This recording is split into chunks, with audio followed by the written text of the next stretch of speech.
Chapter 1: Arrival in Tokyo and First Night. After what felt like an eternity in the sky, my plane finally touched down in Tokyo, marking the beginning of my much-anticipated Japanese adventure. As I stepped out of the airport, the brisk air and the bustling atmosphere of the city greeted me. It was a mix of excitement and a slight nervousness, knowing I was about to dive into a culture so rich and different from my own. Taking the train into the city, I couldn't help but notice how everything operated like clockwork. The cleanliness of the train and the politeness of the people around me were my first real impressions of Japan. Tokyo was a city that seemed to blend the future and tradition seamlessly, and I was eager to explore every bit of it. My first stop was the hotel to drop off my luggage.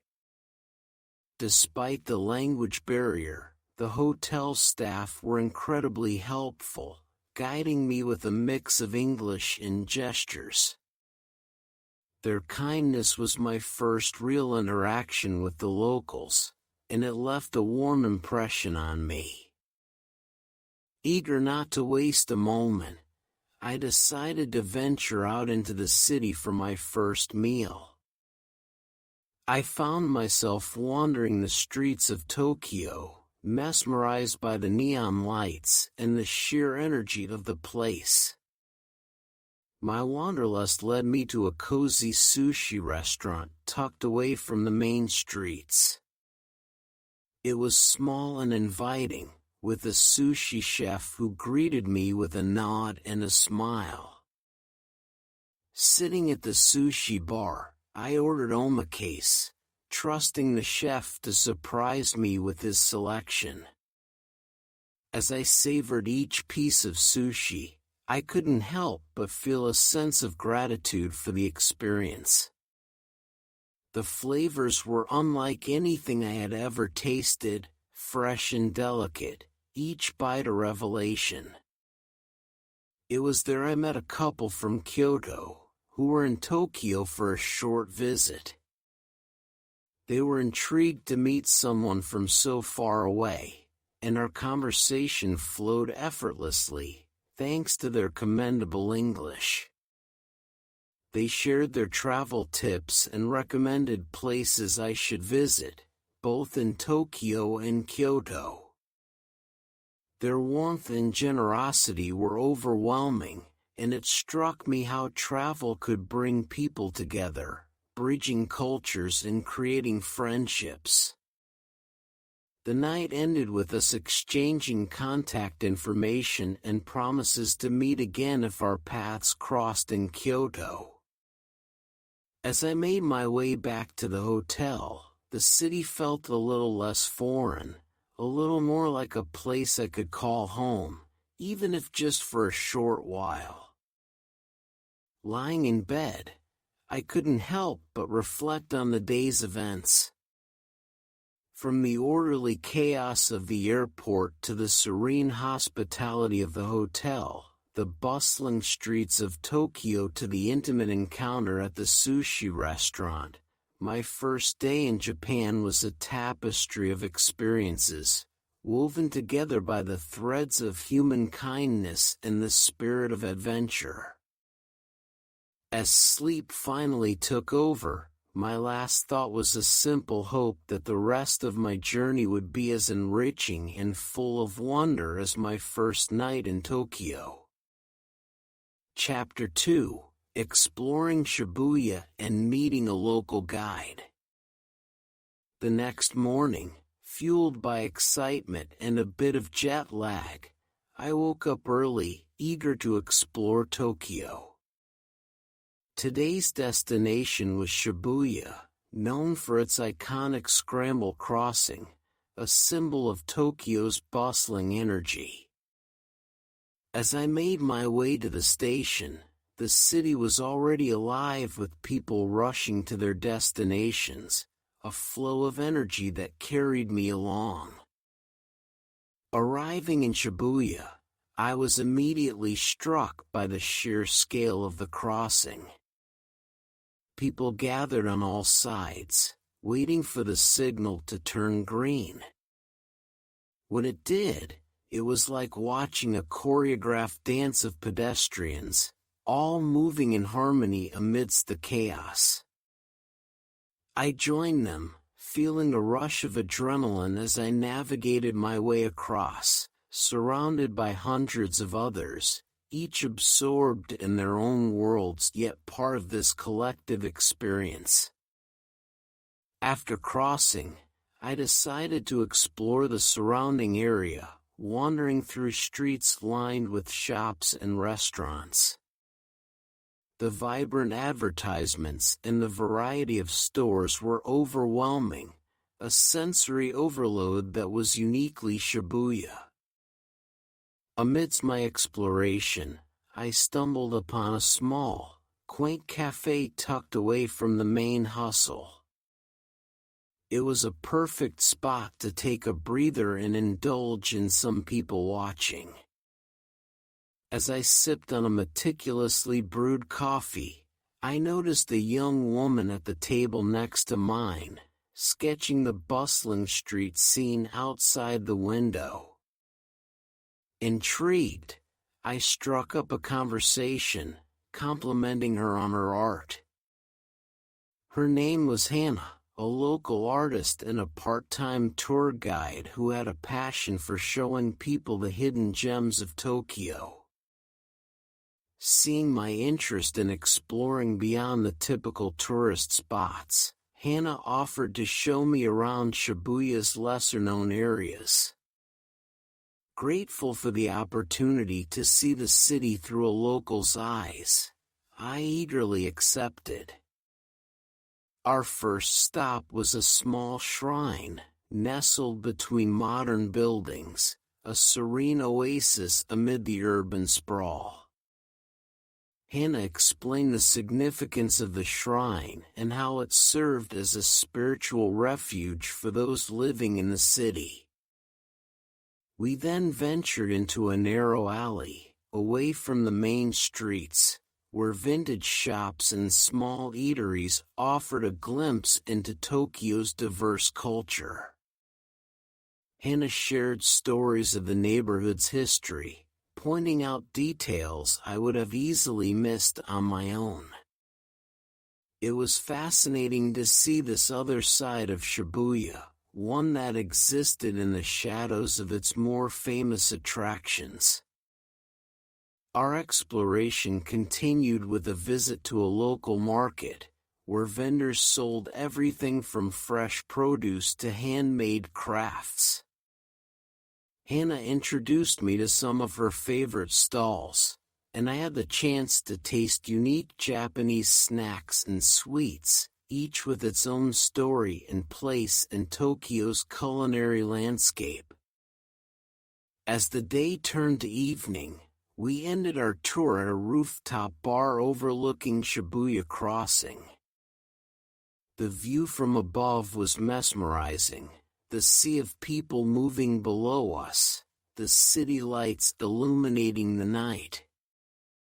Over drinks, Hannah and I shared stories of our lives, our conversation a mix of personal reflections and cultural exchanges. Meeting Hannah and experiencing Shibuya through her eyes was a highlight of my trip.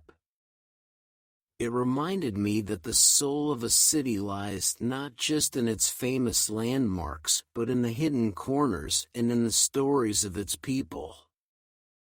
As we parted ways, with promises to keep in touch, I felt a deep appreciation for Tokyo and a newfound curiosity to discover more of its hidden treasures. Walking back to the hotel, the streets of Shibuya felt familiar now, as if I had uncovered a layer of the city that I could call my own. My adventure in Tokyo was just beginning, but already, it was shaping up to be an unforgettable journey. Chapter 3: Shinjuku's skyscrapers, and a karaoke experience. The dawn of a new day in Tokyo brought with it an eagerness to discover more of what this vibrant city had to offer. Today, I set my sights on Shinjuku, a place renowned for its towering skyscrapers, bustling streets, and a nightlife that never seems to sleep. Shinjuku promised a blend of the ultramodern and traditional elements that define Tokyo, and I was keen to dive in. Upon arriving, the first thing that caught my eye was the imposing structure of the Tokyo Metropolitan Government Building. Its twin towers stood as a testament to Japan's architectural prowess and offered a free observation deck that promised panoramic views of the city. Ascending to the top, I was greeted by a breathtaking sight.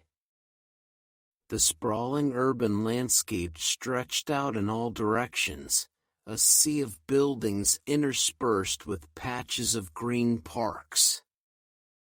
From this height, Tokyo seemed infinite, and I spent a moment just taking it all in, the sheer scale of it all igniting a feeling of awe within me.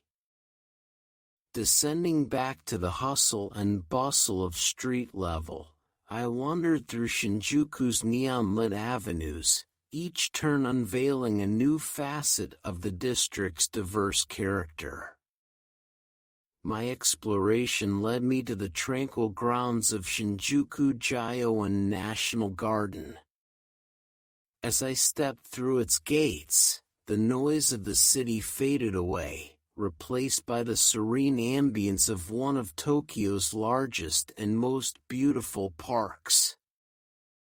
The contrast was striking. Within minutes, I had moved from a concrete jungle to a tranquil oasis, showcasing Tokyo's incredible ability to balance the frenetic pace of city life with pockets of serene nature.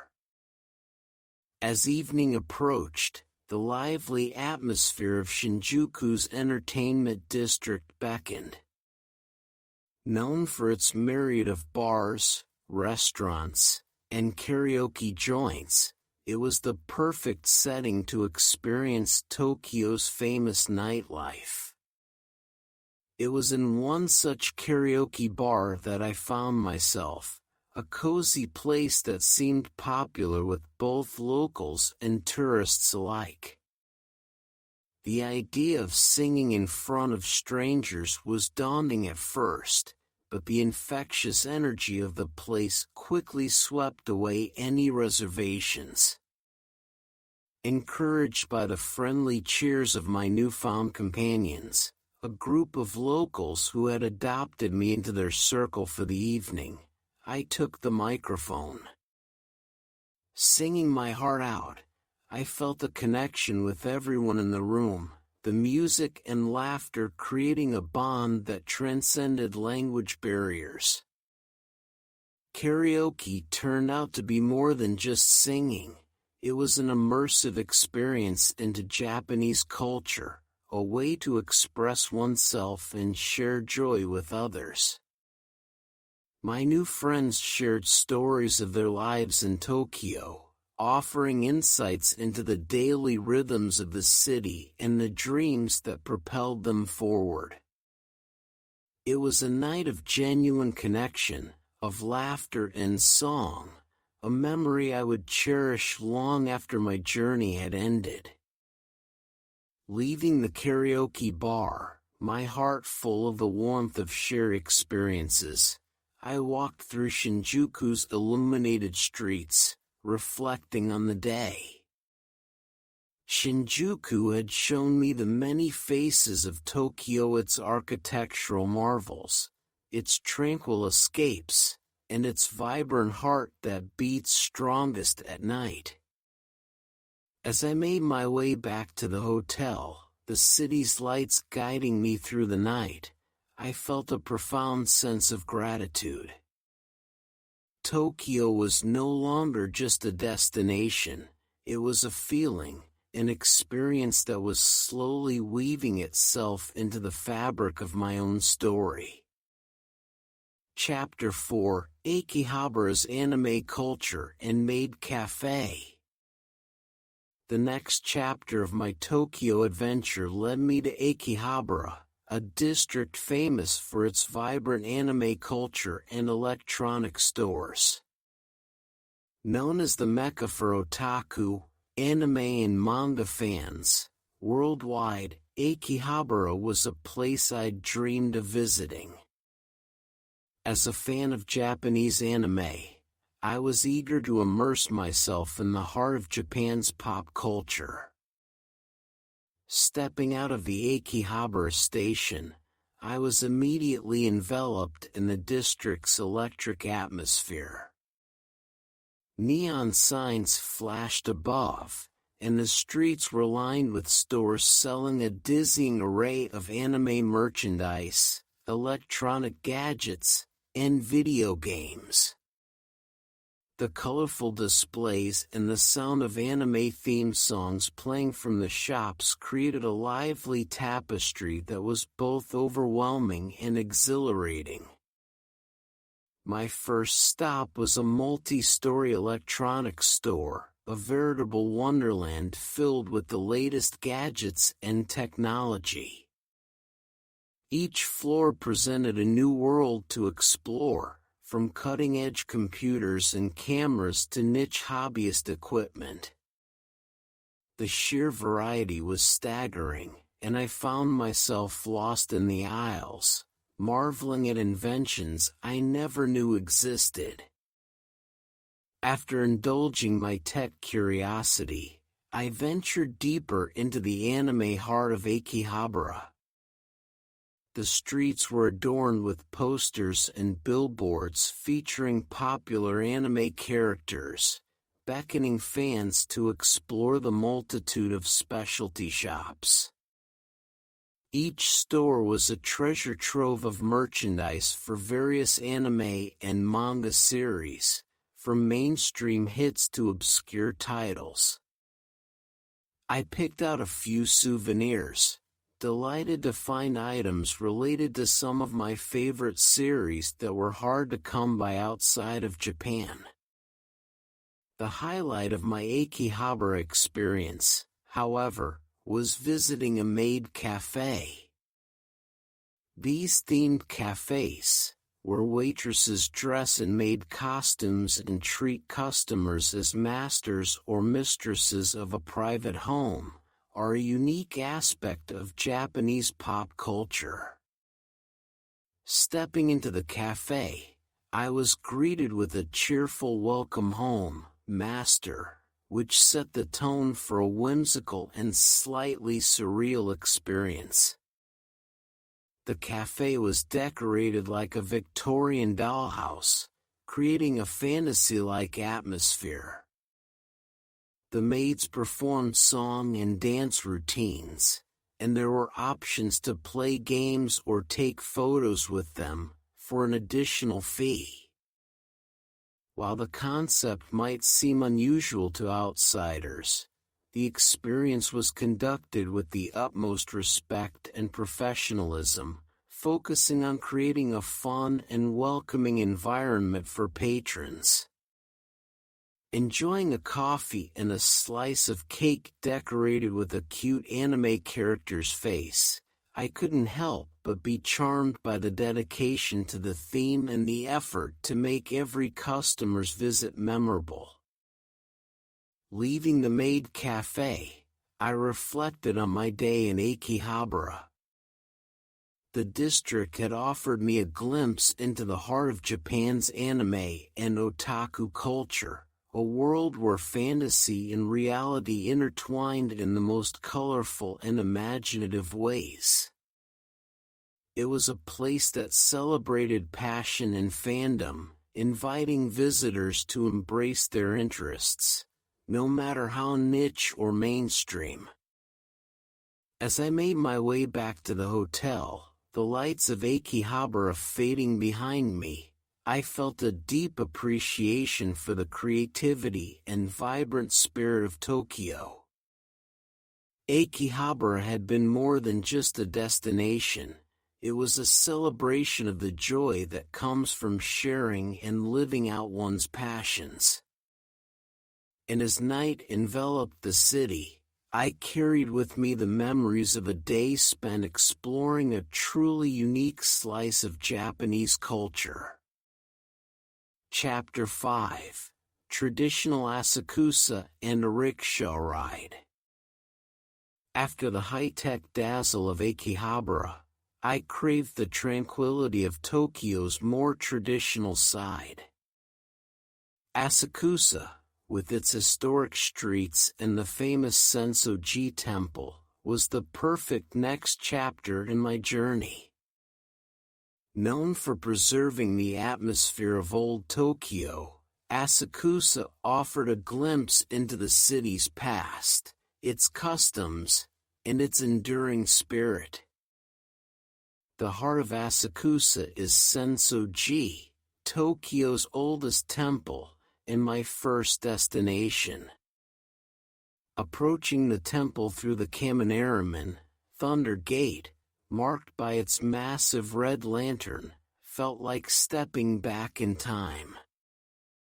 The Nakamai's shopping street led me from the gate to the temple's second entrance, lined with stalls selling traditional Japanese crafts and snacks. The vibrant colors of the goods on display, the aroma of fresh senbei, rice crackers, and the sounds of vendors calling out to passers-by created a lively atmosphere that was utterly captivating. Reaching the temple itself, I was struck by its grandeur and the sense of peace that enveloped the place despite the crowd. The intricate details of the temple's architecture, the incense burning in the large cauldron, and the devout visitors offering prayers made for a profoundly spiritual experience.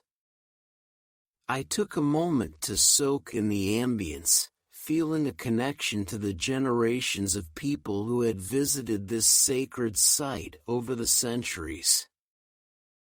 Wanting to see more of the neighborhood, I decided to take a rickshaw ride. The rickshaw, once a common mode of transportation in Japan, now served as a unique way for visitors to explore Asakusa's historic streets. My rickshaw puller, Kenji, was both a guide and storyteller, sharing fascinating anecdotes about Asakusa's history and pointing out hidden gems that I would have missed on my own. As we navigated the narrow lanes, Kenji highlighted the contrasts between old and new, pointing out ancient homes that stood beside modern buildings, a testament to Tokyo's resilience and its ability to blend different eras seamlessly. We passed by the Sumida River, where he explained the significance of the waterway to Tokyo's development, and stopped at a small, secluded shrine that he said was a favorite among locals seeking a quiet moment in the bustling city. The rickshaw ride was not only a journey through the physical landscape of Asakusa but also a trip through time, offering insights into the daily lives of Edo period Tokyoites and the enduring traditions that continue to shape the city's identity. Kenji's pride in his city and his joy in sharing it with others was evident in every story he told, making the experience all the more memorable. After bidding farewell to Kenji, I spent the rest of the afternoon wandering through Asakusa's side streets, discovering quaint tea houses, artisan workshops, and the occasional small garden tucked away between buildings. Each turn revealed a new aspect of Asakusa's charm, a blend of the historical and the quietly contemporary. As the sun began to set, casting a warm glow over the temple and the surrounding area, I found myself reflecting on the day's experiences. Asakusa had offered me a profound sense of continuity, a reminder of Tokyo's deep roots and the enduring appeal of its traditions. The day in Asakusa was a testament to the city's ability to hold onto its past while moving forward into the future, a balance that I found both inspiring and comforting. Walking back to the train station, the lanterns along the streets beginning to light up, I felt a deep gratitude for the day and a newfound appreciation for the layers of history and culture that make Tokyo truly unique. Asakusa had not only been a journey through space, but also a journey through time, leaving me with lasting memories of the city's rich heritage and timeless beauty. Chapter 6: The View from Tokyo Tower and a Photography Enthusiast. On a bright, clear morning, I set my sights on Tokyo Tower, an iconic symbol of Japan's post-war rebirth and modernity. Rising above the city skyline, the tower's red and white lattice structure has been a beacon for both locals and tourists, offering panoramic views of Tokyo and beyond. Eager to see the city from this unique vantage point, I made my way to the tower, my camera in hand, ready to capture the sprawling urban landscape from above. As I approached Tokyo Tower, its sheer size and the elegance of its design became increasingly apparent. It stood as a testament to the ingenuity and ambition that propelled Tokyo into the future, yet it retained a certain nostalgia, a reminder of the Showa era's optimism. Entering the tower, I joined the stream of visitors ascending to the main observation deck. The elevator ride up was swift, and as the doors opened, Tokyo unfolded before me in all its vast, intricate glory. The view from the observation deck was nothing short of breathtaking. The city stretched out as far as the eye could see, a vast tapestry of buildings, parks, rivers, and streets. Landmarks like the Rainbow Bridge, the Imperial Palace, and the distant Mount Fuji were visible, each contributing to the complex beauty of Tokyo's skyline. I moved around the deck, taking in the views from different angles, each offering a new perspective on the city below. It was while I was trying to capture a perfect shot of the Shinjuku skyscraper district against the backdrop of Mount Fuji that I met Aki, a fellow photography enthusiast. Noticing my interest in getting the right angle, he offered some friendly advice on the best spots on the deck for photos and how to adjust my settings for the lighting conditions. Aki was a Tokyo native with a passion for photography, and he shared fascinating stories about the city, pointing out hidden gems and lesser-known facts about the landmarks we could see from the tower. Inspired by our shared interest, Aki suggested we visit a nearby park that was known for its stunning views of Tokyo Tower, especially at sunset. The idea of capturing the tower in the soft glow of the evening light was too good to pass up, so I gladly accepted his invitation. Together, we descended the tower and made our way to the park, chatting about our travels and our love for photography. The park, nestled among the high-rise buildings, offered a serene setting with Tokyo Tower standing majestically in the distance. As the sun began to set, the sky turned shades of orange and pink, casting a warm light on the tower. It was a magical moment, the kind that makes you pause and appreciate the beauty of the world around you.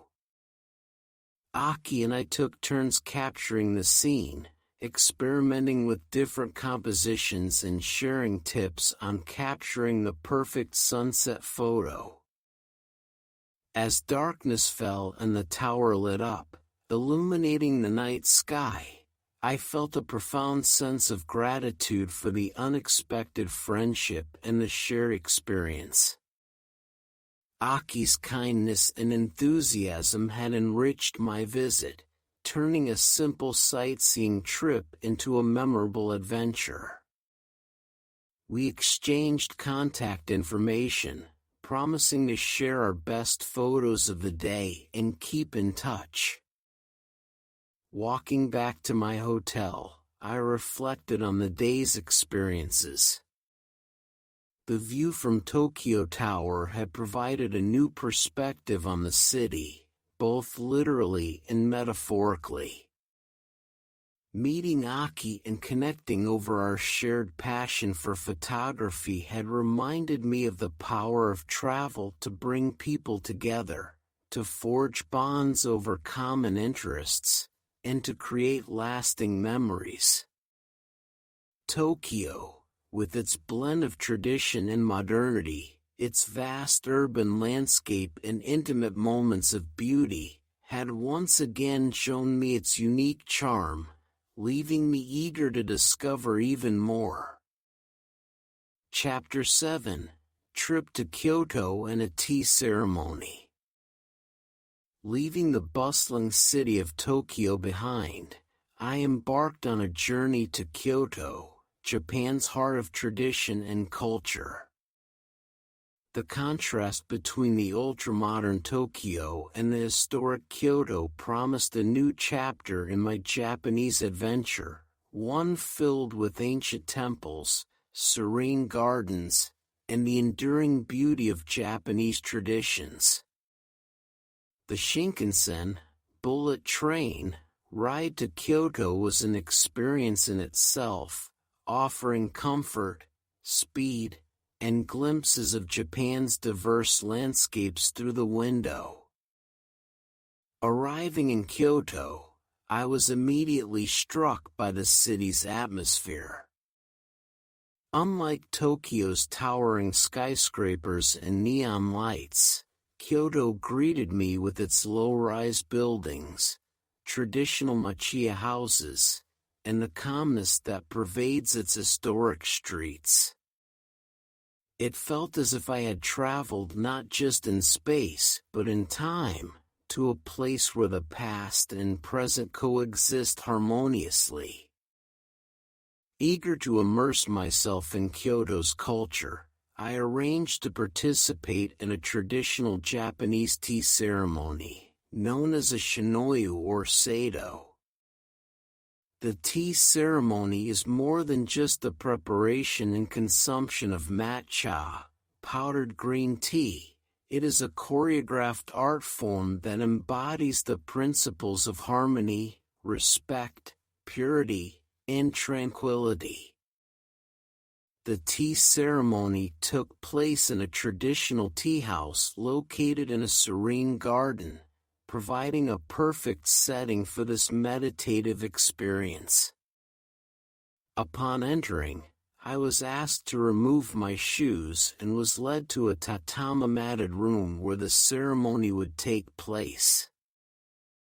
The room was simple yet elegant, adorned with a hanging scroll and a seasonal flower arrangement, creating a peaceful ambience that invited contemplation. The tea master, dressed in a kimono, welcomed us with a graceful bow, and the ceremony began. Every movement was deliberate and flowed with an almost ethereal grace, from the cleansing of the tea utensils to the whisking of the matcha.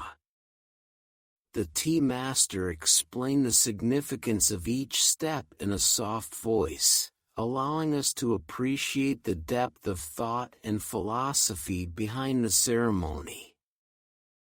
When it was time to taste the tea, I was instructed on the proper way to receive and drink the matcha. Holding the bowl with both hands, I turned it clockwise before taking a sip, savoring the rich, slightly bitter taste of the tea, which was balanced by a traditional sweet that had been served earlier. The act of drinking the tea felt like a moment of connection, not just with the tea master and fellow participants, but with the centuries of tradition that the ceremony represented. After the ceremony, the tea master engaged us in a gentle conversation about the history of the tea ceremony and its role in Japanese culture. This interaction added a personal touch to the experience, making it not just a cultural demonstration, but a shared moment of genuine exchange. Leaving the tea house, I felt a sense of calm and a deeper appreciation for the subtleties of Japanese culture. The tea ceremony was a reminder of the beauty found in simplicity, the importance of mindfulness, and the value of taking a moment to pause and connect with the world around us. As I explored more of Kyoto, with its ancient temples and breathtaking gardens, the experience of the tea ceremony stayed with me, a serene thread woven through the tapestry of my journey. Kyoto was not just a city of historical landmarks, it was a living museum where the essence of Japanese culture could be felt in every stone, tree, and ritual, inviting travelers to look beyond the surface and discover the depth of its heritage. Chapter 8: The Temples of Kyoto and a Monk's Insight. Kyoto, with its air of tranquility and timeless beauty, continued to unfold its treasures as I ventured deeper into its heart. The city, once the imperial capital of Japan, is home to over 1,000 temples, each offering a unique window into the country's spiritual heritage and architectural magnificence. Eager to explore this aspect of Kyoto, I set out early in the morning, my soul yearning for the peace and reflection that these sacred spaces promised. My first stop was Kinkakuji, the renowned Golden Pavilion, whose top 2 floors are completely covered in gold leaf. Reflecting serenely on a pond, surrounded by meticulously maintained gardens, the pavilion was a sight to behold. The morning sun cast a soft glow on the temple, making the golden facade shimmer and sparkle, a stunning testament to the opulence and artistry of Japan's historical architecture. The peaceful surroundings, the gentle rustle of the wind through the trees, and the pavilion's reflection on the water created a moment of profound beauty and tranquility. From Kinkakuji, I made my way to Ryoan-ji, famous for its Zen rock garden, considered one of the finest examples of karasansui, dry landscape, gardens in Japan. Sitting on the edge of the garden, I contemplated the carefully arranged rocks and raked gravel, designed to embody the essence of nature and stimulate meditation. The simplicity and elegance of the garden invited a deep sense of calm, encouraging introspection and a momentary detachment from the bustling world outside its walls. It was at my next stop, the sprawling temple complex of Kaimizadera, that I had an unexpected and enlightening encounter. Perched on the side of a hill and offering sweeping views of Kyoto, Kiyomizu-dera is famed for its wooden stage that juts out from the main hall, supported by tall pillars. The temple was alive with visitors, yet it maintained an air of sacredness, its buildings and pagodas blending harmoniously with the natural landscape. As I admired the view from the stage, I noticed a monk quietly observing the crowd. His presence radiated a sense of peace that contrasted with the lively atmosphere. Curious, I approached him, and to my surprise, he spoke fluent English. He introduced himself as Brother Saito and kindly offered to share his insights into the temple's history and the principles of Buddhism that guided the lives of its monks. Brother Saito explained the significance of the temple's location, the symbolism behind its structures, and the importance of water in the temple's rituals, pointing to the Ottawa waterfall where visitors were drawing water to drink, a practice believed to confer health, longevity, and success.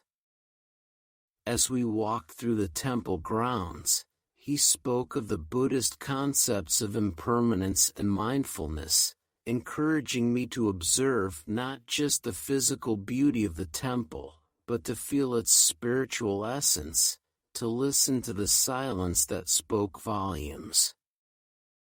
Our conversation delved deeper into the philosophy of Zen Buddhism, the pursuit of enlightenment through meditation, and the practice of living fully in the present moment. Brother Sato's words, gentle yet profound, offered a new perspective on my journey, transforming it from a mere touristic exploration into a spiritual quest, a search for meaning amidst the ancient stones and sacred spaces of Kyoto.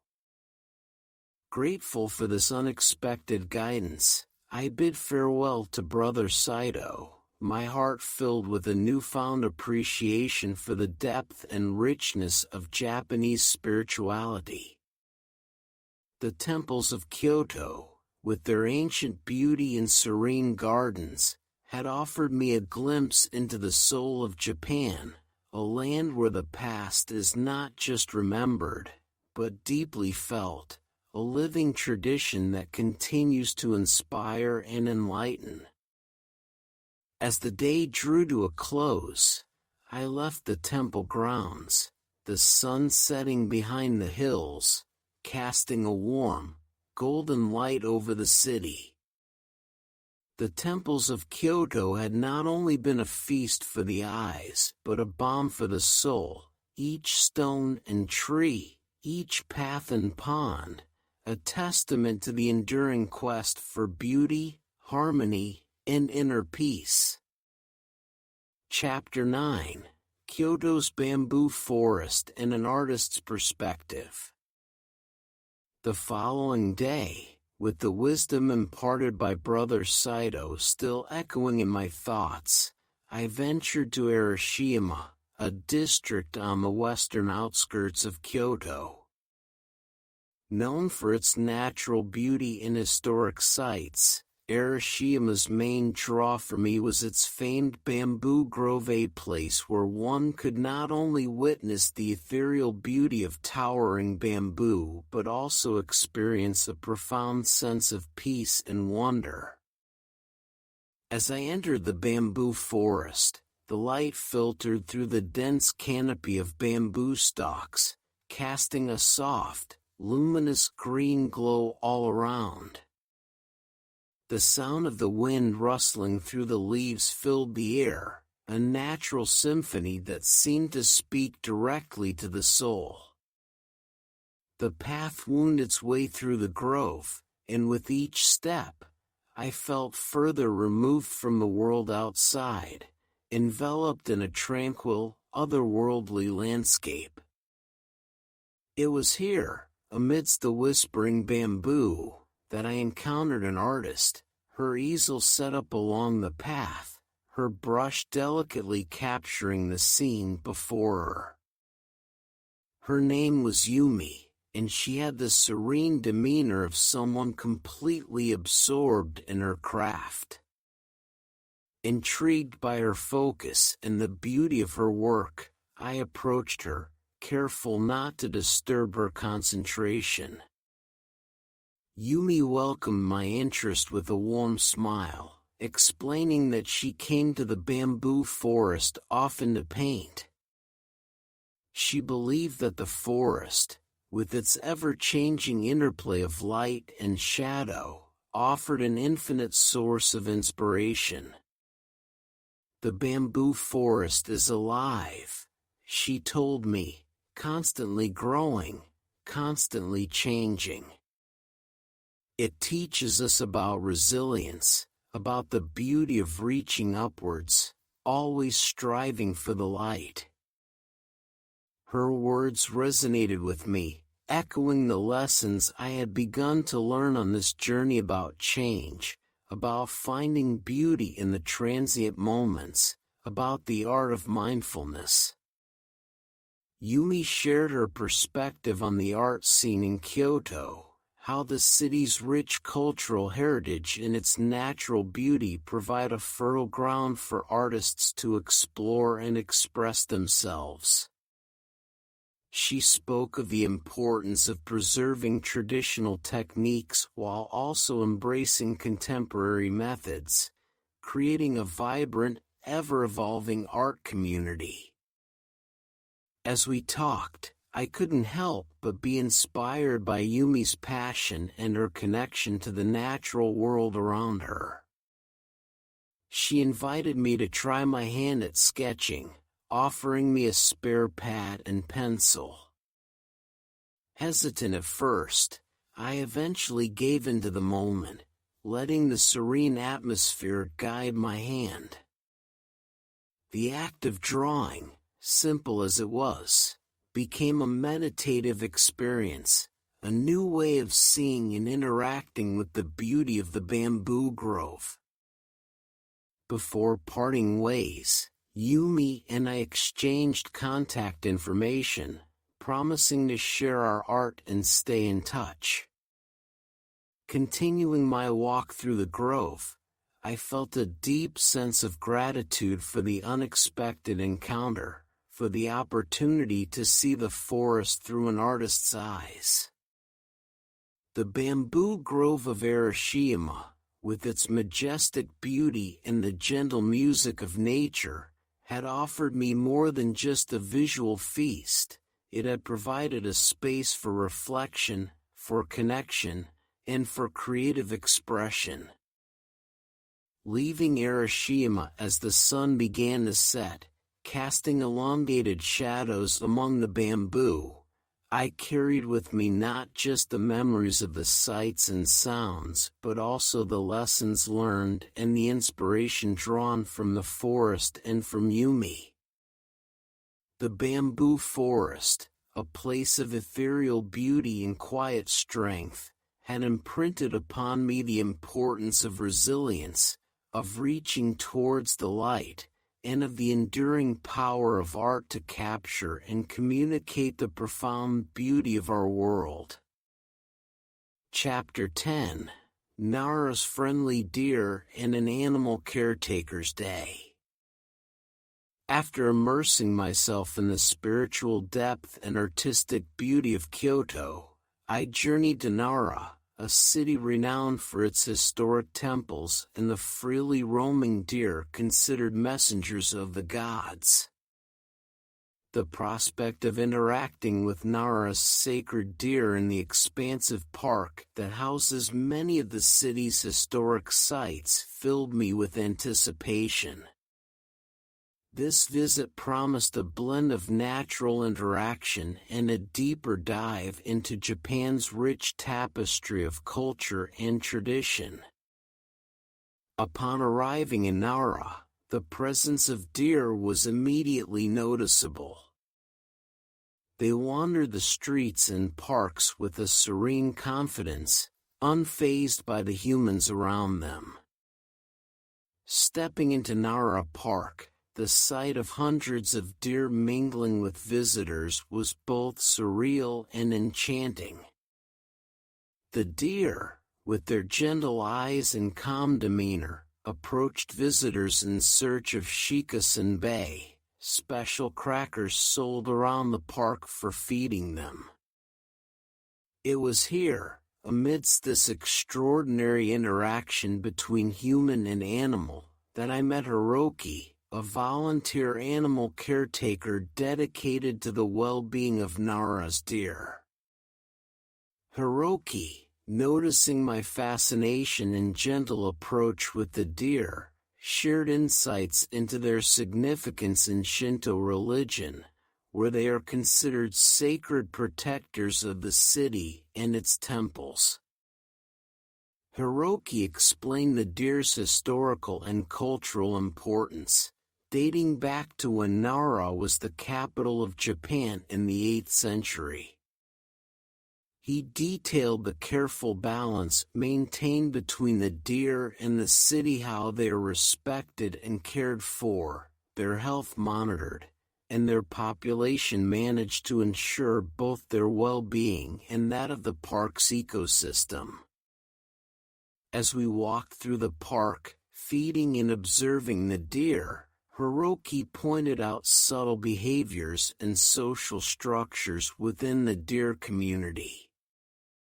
He explained how the deer bow to request food, a behavior that has endeared them to visitors but is actually a learned response reinforced by the feeding interaction. Despite this, the gesture added a certain magical quality to the experience, blurring the lines between legend and reality. Hiroki's dedication to the deer and his passion for educating others about their care and significance was inspiring. He spoke of the challenges in maintaining the balance between the natural and human-made environments, emphasizing the importance of respecting and protecting these gentle creatures. His commitment was a reminder of the deep connection between Japan's culture and its natural heritage, a relationship built on respect and coexistence. The experience in Nara Park was more than just an opportunity to interact with the deer, it was a lesson in harmony and respect for nature. As I left the park, with the sun casting long shadows over the tranquil scenery, I reflected on the day's encounters. The deer of Nara, with their peaceful presence and the care they received from dedicated individuals like Hiroki, symbolized the possibility of a harmonious relationship between humanity and the natural world. Nara, with its ancient temples and sacred deer, had offered a unique perspective on Japan's cultural and spiritual landscape. The city's history, its traditions, and the gentle deer roaming its parks and streets had woven together a narrative of reverence for nature, a theme that resonated deeply with me as I continued my journey through Japan.